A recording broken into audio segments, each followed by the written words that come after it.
Hey, how y'all doing today? This is my first video for Common Sense News. I'm your host today, Anonymous, and that's what I'll choose to be.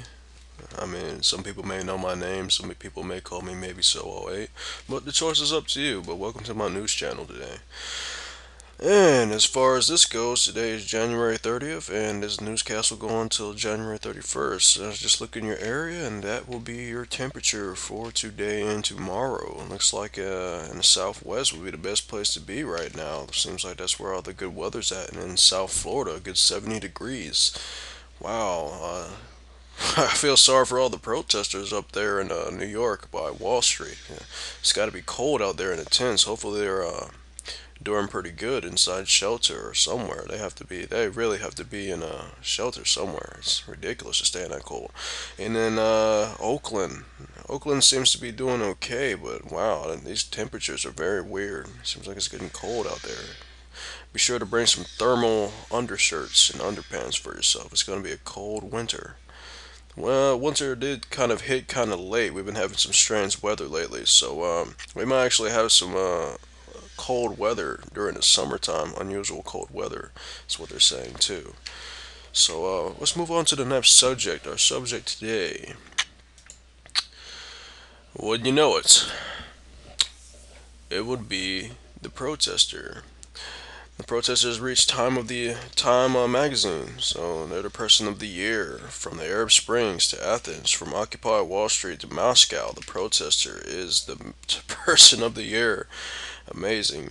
Occupy Wall Street started last year, and they've been kicking ass ever since. But the thing about it is, the movement seems to be getting misled, and nobody actually knows what. Some of the people don't even know what they were protesting about. But the thing is, you'll find they barely even show a rare amount of them that actually know what they're talking about, and the mainstream media just passes them off as communist and other things when there's actually some people out there who have really really good ideas, and it's very strange. But if you look on YouTube, they're all around. And let me get this straight: the 99% is way different than anonymous, as we may say.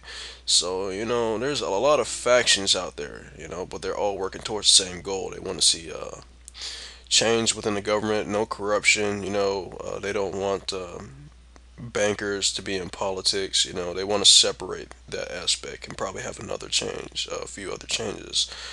But moving on to the next subject today.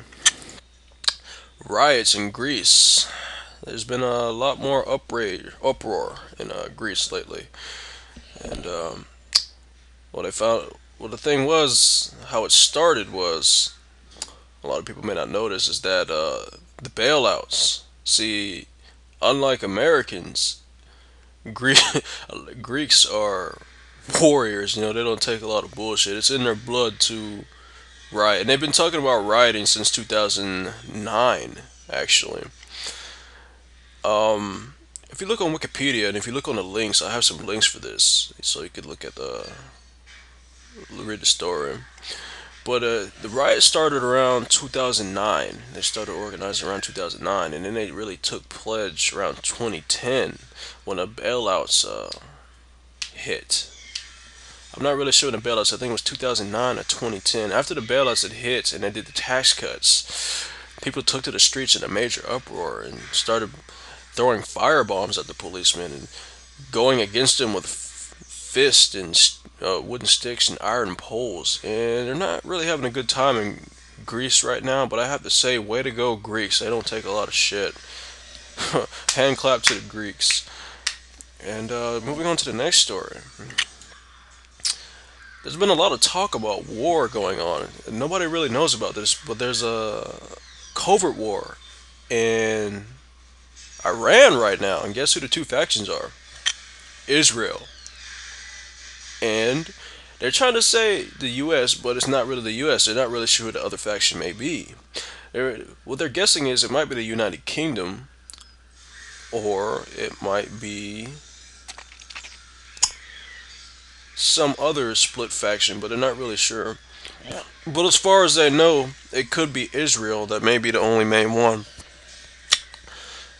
And I'm not really sure about this story. I read it the other day, but I'll be posting a link in if you want to read it yourself. As far as the story goes, a nuclear scientist died, in Iran from a magnetic car bomb. And it wasn't like a, you know how terrorists use IEDs and whatnot and, you know, plastic explosives. It was a well put magnetic bomb. And they said, well, who could do this? And Israel's been talking for a long time. They're saying that they're not going to let them get done with their nuclear program anytime soon. So, somewhat, there is a covert war going on in Iran right now. And it's not really looking pretty right now. Moving on to the next subject. Iran is only becoming closer and closer to making their nuclear weapons possible, but would it be necessary for them to have a nuclear bomb? A lot of people disagree, and a lot of people just say leave them alone. But the thing about it is, Iran is a highly unstable place. You can already see that they're having protests within the streets of Iran right now. They've been having protests since 2010.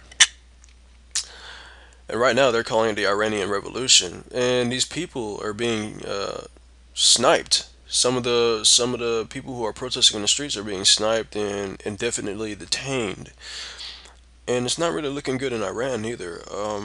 As far as I know, they don't think they're going to have a regime change anytime soon, but the protests are marching on. As we can see, there's protests damn near all around the world, and they really want change. So we're gonna have to see what goes on in the coming years, and it's really, I don't know how things are going to be in the future, but it's really looking pretty bleak.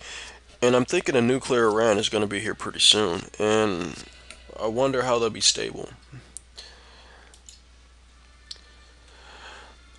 Anyways, we have protests in Greece once again. Greece has been protesting for about 2 years now, and it's only getting worse and worse. This photo was actually taken in Athens during a protest. And moving on, these are more photos from Greece. This was in I think somewhere by Macedonia, so it's spreading. This photo was taken in Macedonia. And it seems like Romania, they were talking up on the internet that Romania might join the Greeks pretty soon too in their protests. So they're going to be protesting in Romania, which isn't too far away from Greece.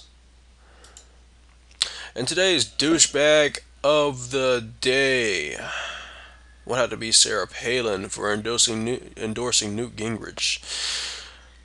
Wow, Sarah Palin endorsing Newt Gingrich. I think if Sarah Palin supports anything at all that you do, you don't need to be running for president. You don't need to be doing anything. You probably need to go fucking kill yourself. Sarah Palin votes for Newt. Why? I found this advertisement on YouTube, and I was like, this is epic. Sarah Palin supports Newt.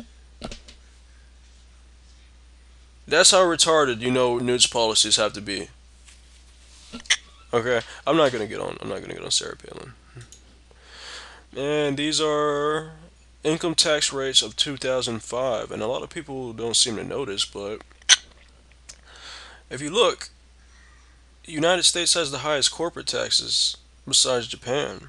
That means we tax corporate America more than any other country in the world, and you can look all the way down. And I find that strange. And a lot of people say we need to tax corporate America more, but the thing is, would it really be worth it? You be the judge. And that ends today's newscast. I'll be posting more and better news. I just wanted to see how this would be put out. And I don't think I really did a really good job, but it's my first news post, and I'll have to get a high definition camera pretty soon to actually post some really good news for you guys. And I know you guys deserve better, but this is all I can do for now. And until then, enjoy the news, and I'll be back tomorrow with more news. Thank you, and have a great day, guys.